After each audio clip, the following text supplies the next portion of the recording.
We are live. Oh, welcome, welcome, welcome everyone to our stream this morning.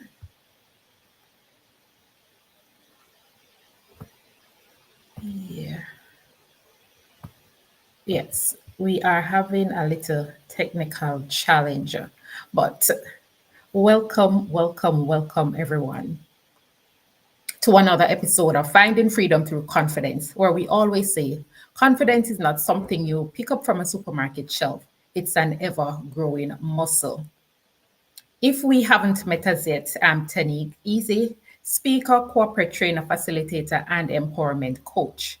I help organizations train and develop their new frontline and mid level managers by equipping them with mindset, vision, and performance strategies using my proprietary MVP framework. So they lead, mentor, and coach their teams to thrive with confidence. In our last session, we spoke about accountability and collaboration as it relates to frontline and mid level people managers. We looked at three questions that they are silently struggling or asking, along with some of the mindset reframes to help them to see their leadership roles in a collaborative and accountable light. This session is all about how strengthening belief is the foundation of sustainable leadership performance and what it means to build a team rooted in a culture of growth mindset. But before we get into our session today, I want to reintroduce you to my colleague, friend, and mentor, Dr. Marcia Thomas. She is a 6 times best-selling author, a Christian life and leadership coach and consultant. She also assists leaders who are completing their master's and doctoral dissertation to do so successfully. She is the wife of one husband, but please don't be fooled. These titles are not her identity. She also has a new book coming out, so look out for that. My Faith Looks Up. Dr. Marcia, welcome, welcome, welcome. Thank you so much. Good morning, everyone. Thank you so much. Thank you so much. Good to be here this morning with all the many glitches that we are having alongside the streaming. Yes, but we shall persevere. You see, we are streaming live on LinkedIn and on YouTube. So please let us know where you're joining us from. Let us know where you're joining us from, and we will give you a shout out. As we move into our session, here's the thing: when mid level leaders start to break under pressure, the first crack isn't actually in their calendar. And you may think that it's in their team, but it is not. The first crack is actually in the mind, it's in the belief system. And here's what I have even seen in my own lived experience and across industries that I've worked in is that leaders will rise fast, but their belief systems sometimes almost never evolve. They are promoted into roles and that requires, boldness, clarity, courage. And that last one there, courage. Not many persons have it, but they are still operating with this internal script that sounds like, what if I'm not enough? I'm supposed to know this already. Have you ever said that to yourself? I'm supposed to know this already? I know I have. Or I'll just play it safe. You see, this isn't just personal, it actually becomes cultural. And your mindset as a leader actually leaks into your team. I want to pause and I want to say welcome and good morning to Lisa. Thank you, Lisa, for joining us this morning over here on LinkedIn. So, Dr. Marcia, the leadership identity development model talks about awareness as one of the 6 stages in developing one's leadership identity. And it talks about awareness as being the initial recognition of leadership as a concept. And as we seek to help new and mid level people managers with their mindsets, which I believe this topic is a great one. And I'm going to share the topic again: how belief systems shape or shatter your leadership. And so, the question, Dr. Marcia, I want to bring you in on here is, can you share a moment in your leadership journey when you realized your internal beliefs weren't in alignment with the way you were leading? And how did that realization shift your approach? Good morning, everyone. I think this is a great topic too, how belief systems shape or shatter your leadership. Well, if I'm to understand the question, you're asking if there's a point in my leadership where my belief system, something that I Your believe was in, your internal beliefs yes, was in conflict with what was happening. weren't in alignment with the way you were leading in that particular time and context.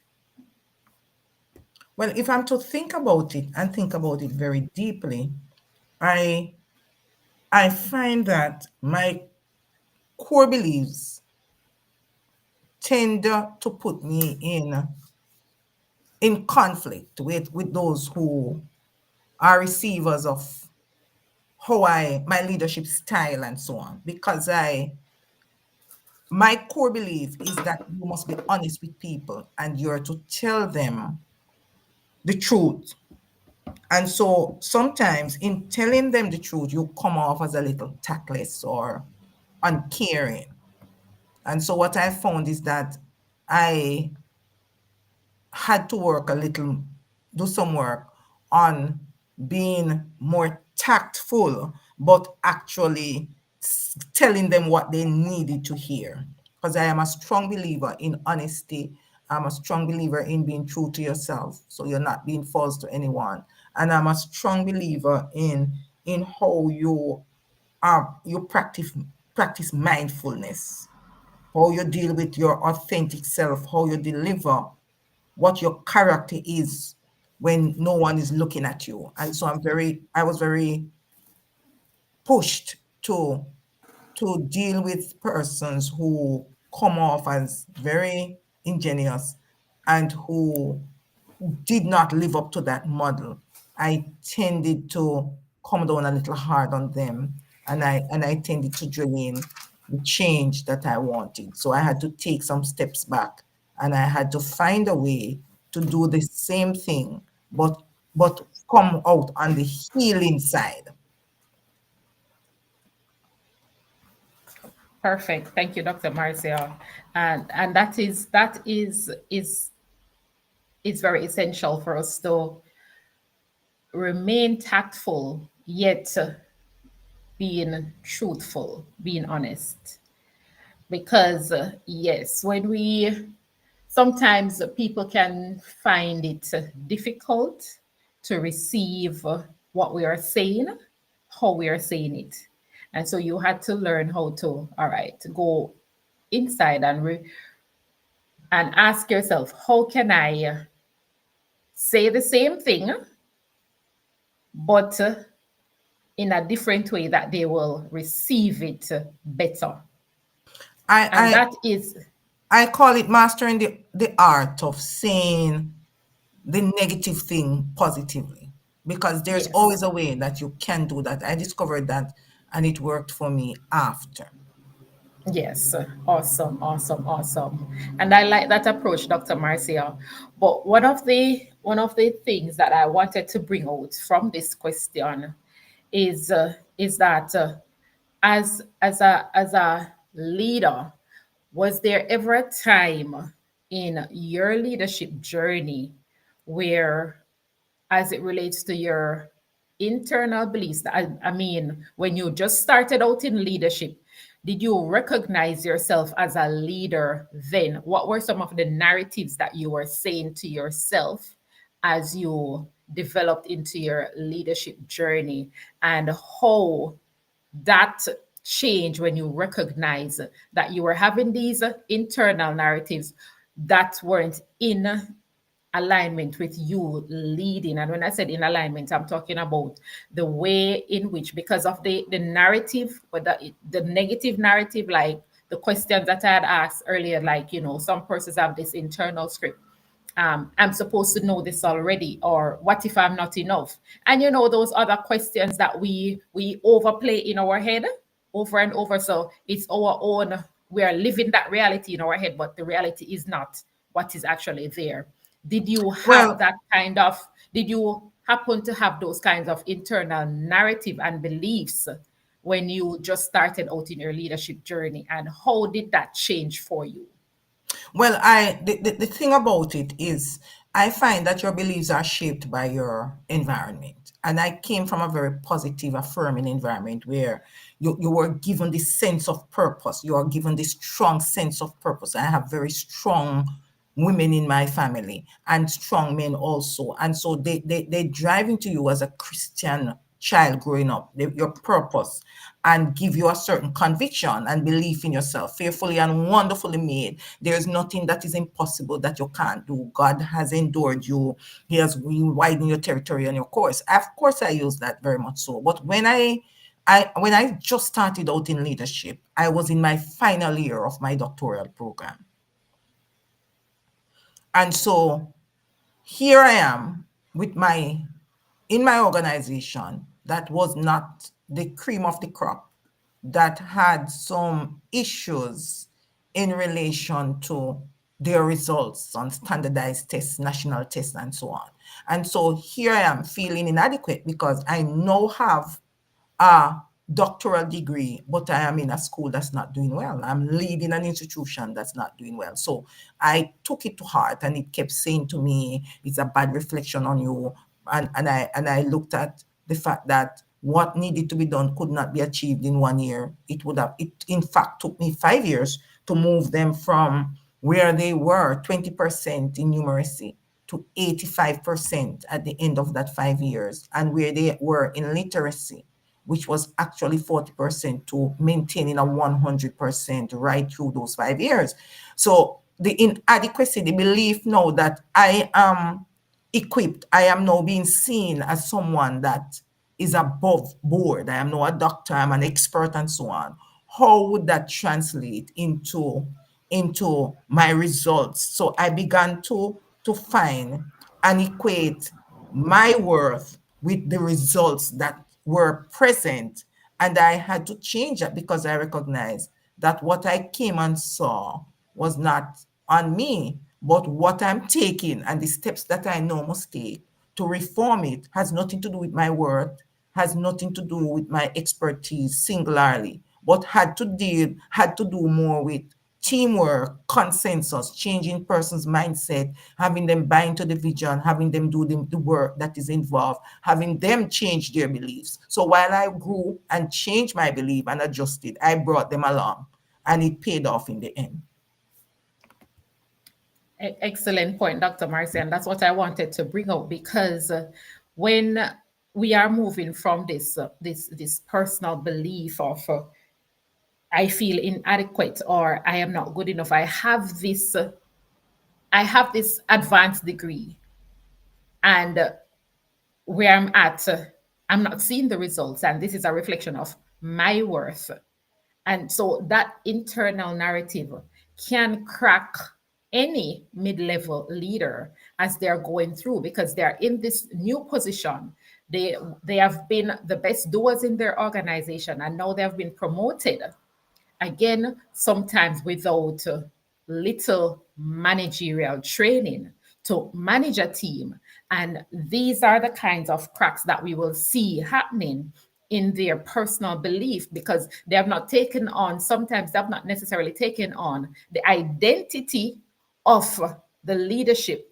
And so it starts to seep out into the teams that they lead, not because the team isn't doesn't have the capacity, but because, or not because they don't have the skill, but because of the belief of the leader. And so now what you recognize is that, okay, so this is this internal narrative of I'm feeling inadequate, but you recognize that this is no, I am more than adequate. I have, I can do this. It's that this space that I am in, and setting realistic goals too, which is you recognize that no, this is not going to take me 1 year. Even though I wanted it to happen in 1 year, it's going to take me a longer period. And also getting the consensus. And that is a great thing, Dr. Marcia, and which is what I want to bring out here, is because the the team needs to see your vision in action, and we're going to get into that. The team needs to see your vision in action, because when we this can be very dangerous when our mid-level leaders, when we find that mid-level or new frontline leaders, they come with this belief and they have it and they said, I am not enough, not because they are not competent, but because they are holding on to this narrative, and it's not translating.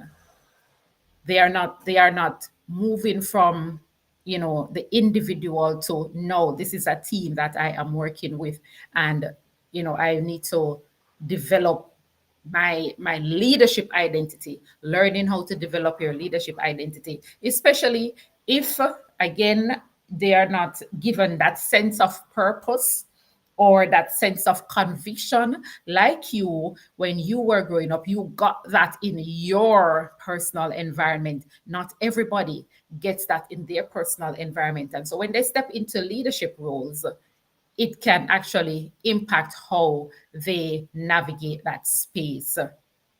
And so thank you so much for that, Dr. Marcia. Welcome. Good morning. Good morning. Good morning, Leslie. Great to see you this morning. It's great to see you this morning. And so, Dr. Marcia, I remember, Before, I before you remember before when, you move, before you move, I want to look at the opposite of that. There are some beliefs that are dangerous in themselves, but they are positive. I hope we don't miss that. So you might come into uh, a system or organization as a middle manager very aware, and so you might now have that belief that the organization can't do without you. And so that belief drives you to become very nonchalant and condescending to people, because where you are situated, you are of the opinion that no one can't do without you. So you can hold people at ransom, and you can make them wait, and you can shape their day, and you take advantage of that, and you manipulate that beliefs makes you manipulate persons and affect the organization's performance, their moral, and can make the workplace become very toxic. So I wanted to put that in as the inadequate, or those who feel that they are so adequate that they must now use that belief to manipulate a system. wow, yeah, and that's a great example, Dr. Marcia. That's a great example, and that comes down to, well, would you put it as, then, say, control? Because here's the thing, I was in a leadership training session last night, and the presenter asked us, why are we often afraid to delegate? And one of the participants, said that, I am a control freak. I find it hard to delegate, even though I know I cannot do all the work by myself, because I want to control what is happening. I want to control everything that is happening. And so, would you say that that is a part of, that feeling maybe could come in that aspect as well? It's not only control, it is also the fear of it, and it's not so much the fear of not being good enough, but the fear of losing control. So your belief system was packed with having control, and many persons who hang on to control, the research has shown that they come from a background where they were judged and criticized a lot, in fact emotionally abused. And so they created a certain mechanism to cope, and one of those was to control, manipulate, and control the circumstances so it works in their favor. And so you might, let me give an example. A child might be treated much better or very well when that child expresses pain, whether it's tummy or a headache. So when the child is not actually having a headache or a tummy ache, the child might crave that type of support and love, and claim, because that is the manipulation avenue that the child is using to get that desired attention. Every other time the child does not get that support, does not get that attention, does not get that love, finds that that is when it is the most, and craves it a lot and pushes those variables so that they get the attention.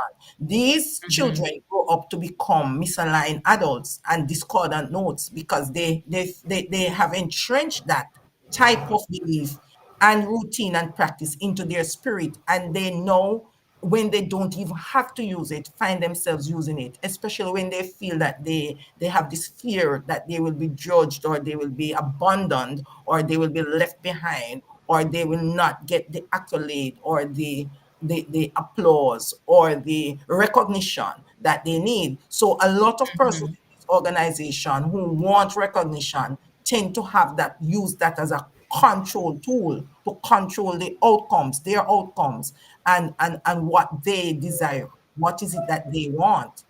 And so it is a control thing, but it's a control on the side of being, wanting to manipulate and be recognized.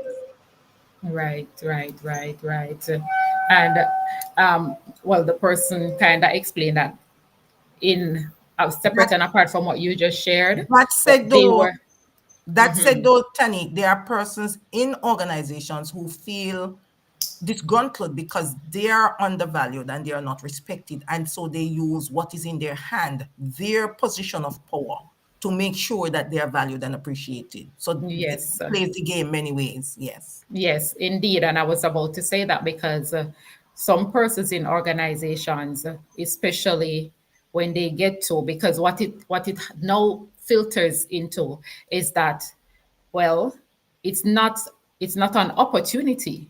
And so what they recognize is leadership can be an opportunity, or it can be an an obligation. And so when you look at it from the perspective of an obligation, because you're holding on to that control, as you rightfully said, they're using it as a manipulative weapon to say, well, I am in this position now, and I'm going to use it to get the respect that I know I deserve and have not been getting over the years. And so that can then lead team members to become disengaged, not because they are lazy, but because of the leadership rhetoric, the spoken language that is happening from the mid-level leadership coming down to them, or even, and it's not just even in the mid-level leadership, but from different levels of leadership within an organization, you see that happening. And so that is where that will come in. But I want us to get to the other questions, Dr. Marcia, and to the other segment. And so one of the things that we must recognize as we continue to grow, and how our belief system will either shatter our leadership or it will help us to grow, right? It's that we must develop a growth mindset. We must develop a growth mindset. And Dr. Carol Dweck, she is one of those researchers. She's a highly proficient researcher, one of the best in the field of growth mindset, and her work is quoted in many places on growth mindset. And she gives that people who believe their intelligence, their leadership capacity, and emotional skills can be developed, not just to hold on to it, not just to hoard what you know, but you can develop, and you can develop people. They actually perform better, they actually lead better, they actually adapt faster, because they understand that this that I can change, that I can let go of the quote unquote control that I so seek and I'm holding on so tightly to it. I can let go of that and I can grow myself and I can grow my team, because the more I speak growth language to them, the more they will grow as well. And so let's talk about mindset and belief in action, Dr. Marcy, because if we're going to develop a culture of belief, like people believing in themselves, people believing that they can. Here's the thing: when somebody is promoted into that people manager position, again, as I said it earlier, they can either see it as an opportunity or they can either see it as an obligation. And so I want to ask you this, or to put it in a different context, is that have you ever worked in a team where, you know, the belief in self, the belief in the vision wasn't much of part of the culture? And what were some of the signs that you saw, and how did you actually implement that culture of belief? So were you ever a part of a team where that wasn't the culture, like belief in self, belief in the vision of the organization wasn't a part of the culture? And how did you recognize it? And what were some of the things that, like, list one or two things that you did to actually shift that to a culture of belief? Well, for one, I have learned, and that is from working in different organizations as a leader, an administrator, as a instructional leader, and also as the person who is the ultimate final accountable officer.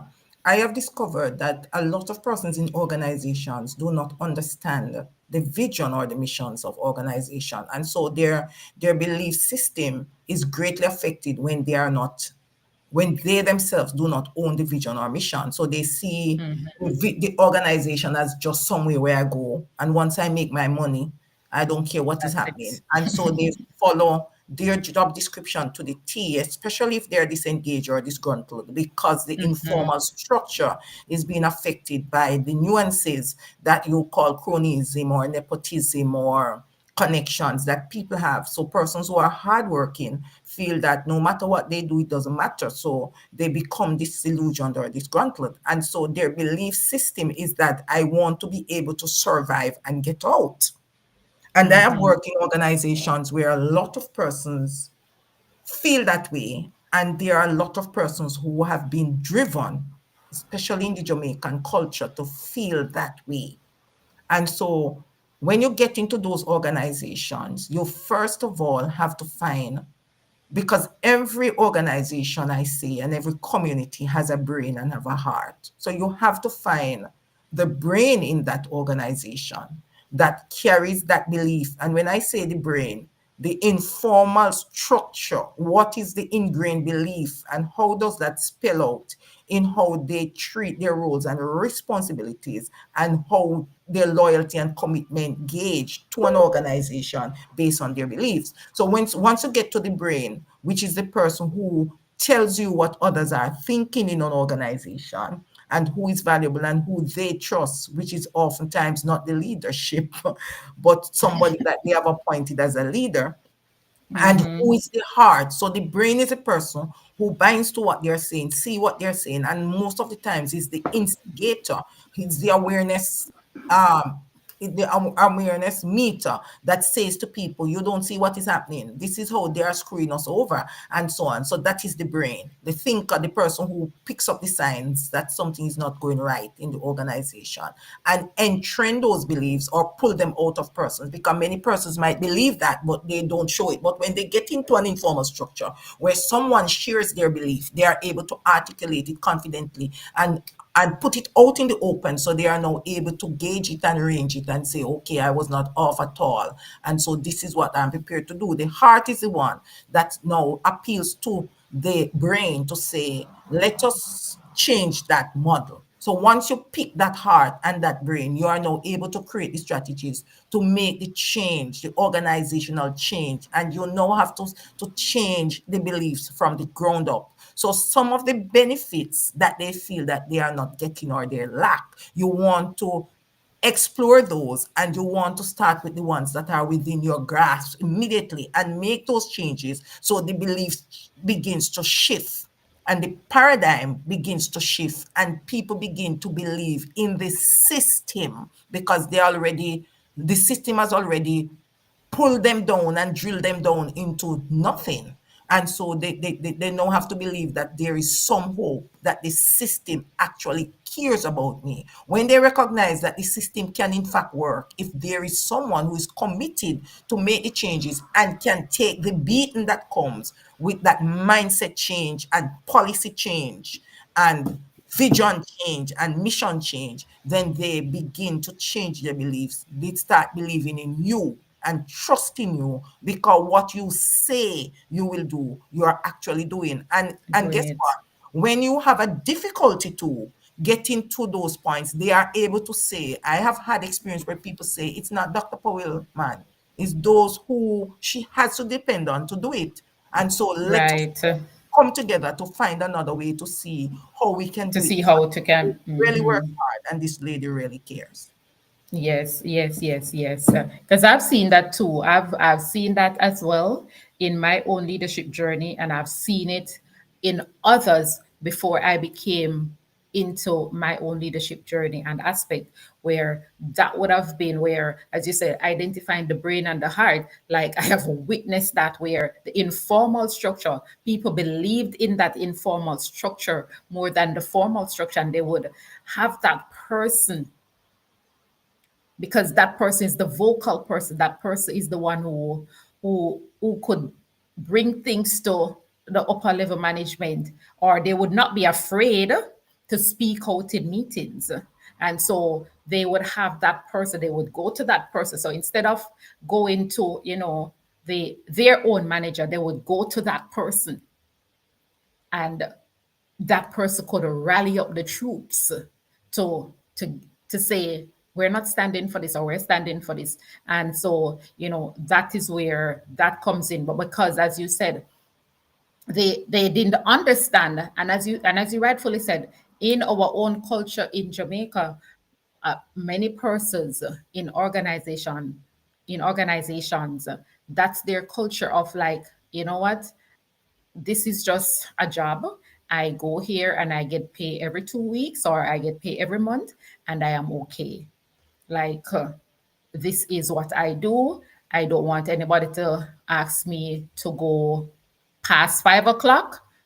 The clock, I work from 8 to 5, and they get in at 7:59, and they leave at exactly 5, or they leave at 4:59, because that is their belief, that is their mindset, that this is just a work. This I don't see the value. I don't know what the vision is. How does my vision?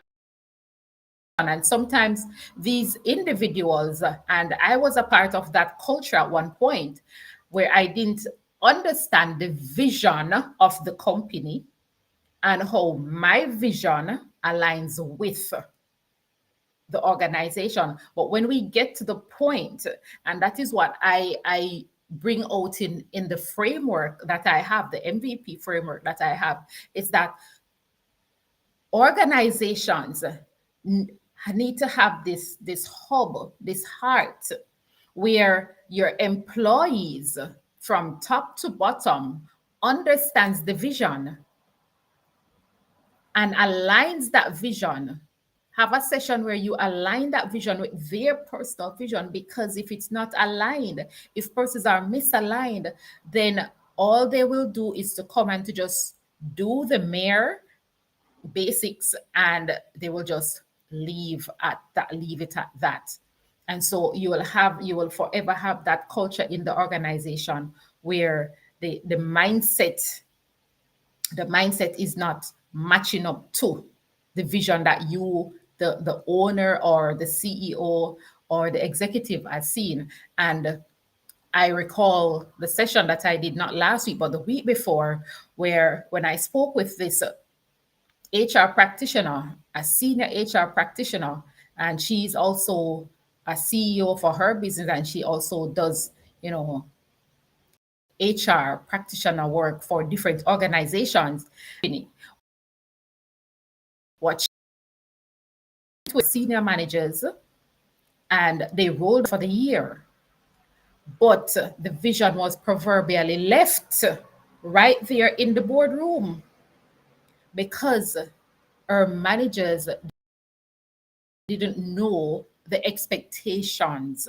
So even though they had the vision session, they left it right there because they didn't take that, they didn't have ownership. They didn't take ownership of the vision and to bring that down and to cascade it to their support team. And so this is what typically happens, when there is misalignment, as you said, Dr. Marcia. Thank you so much for sharing that with us.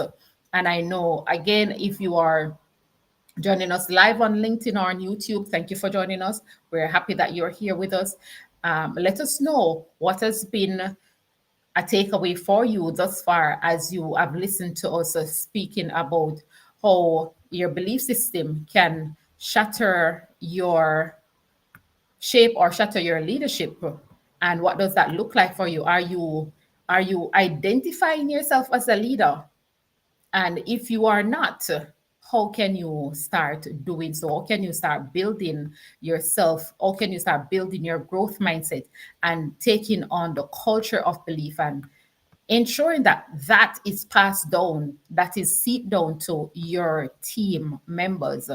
Because when when belief becomes the language in your organization, when belief becomes your language, then that language ultimately becomes the climate within the organization, and therefore the culture begins to change.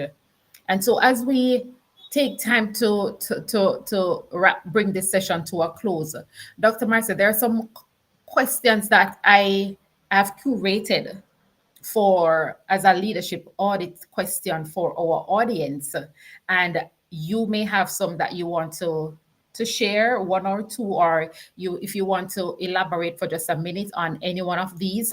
And these questions that I want to ask our leaders as they listen to us is to ask yourself, what do I believe about my own leadership potential? Am I operating from fear or from growth? The other question is, what silent scripts might be shaping the way I either delegate or communicate? And do my team members hear the language of growth or only the language of outcomes? So what are your answers to these? And you can take time to answer these questions. And you will find out if you're either building a bridge of belief or you're building a river of fear, of nonchalant. I don't think that is a word, but nonchalance within your organization where you're not building a culture of belief. So, Dr. Marcia, would you want to expound on any of these questions before we close out this morning? I think those questions Or if you want to add any I think those questions. questions are good. What we want to maybe drill down into and this is from a Christian leadership purpose point of view, because as a purpose coach, I feel that there are unconscious biases and assumptions that are embedded in our beliefs, and these impact how we interact with others, how we trigger others, and what triggers us. And I keep saying that. And so your decision making and your relationships become strained or blossom depending on these unconscious biases and assumptions that we have embedded. So I would want to ask to, how does your unconscious, whatever you are, because you will be pulling them out based on your questions, you want to look at how these biases or assumptions impact how you relate to others and how you make decisions. And then you want to look at the strategies now that you can employ to challenge, or what would I say now, to limit those beliefs so that they don't work against you. They work for you instead of holding you back from reaching your full potential. So those are the variables I would add. And Absolutely. and so you might need to have an open and objective person that will give you the truth and give you that feedback, or you can go into a mainstream to a mentor or a coach, or you can actually, depending on what it is, if it is trauma related, go into therapy or those things. But you need it. It requires a great deal of deep diving self reflection. It's not surface. Many times we miss it. It's Yes. not It's surface. not surface. Yes. Yes, and that is why we ask these audit, because it's an audit. When you're doing an audit, they go deep. When I was in corporate and we were doing audits, they went deep. They didn't just do the surface thing, and they ask questions. They came in and they looked at what you would have been doing for the entire year, or if even 2 years or 3 years or 5 years prior to, what were you doing, and the trends, and they would ask the questions. And so an audit is a deep self-reflection. And so thank you, Dr. Marcia, for that and for adding that. And so, yes, some of the solutions, as you think about it, ask yourself, what are the solutions? What are some of the solutions? And I will just give you one, that is, what can you do to build a belief centered team to help you to grow in your own leadership capacity, is to make belief visible, is to practice it, is to own it, own the vision, own the mission. It's not just on the wall for being on the wall's sake, but own it and practice it. What's in this vision of my organization that I can practice? How can I own this vision as if this was my company? How can I own it? And when you find that you are doing that, then you realize that when you start answering these leadership audit questions, it becomes easier. It becomes easier. And so if your belief system, I want to leave this with you, that if your belief system of your leadership if is weak, here's what will happen.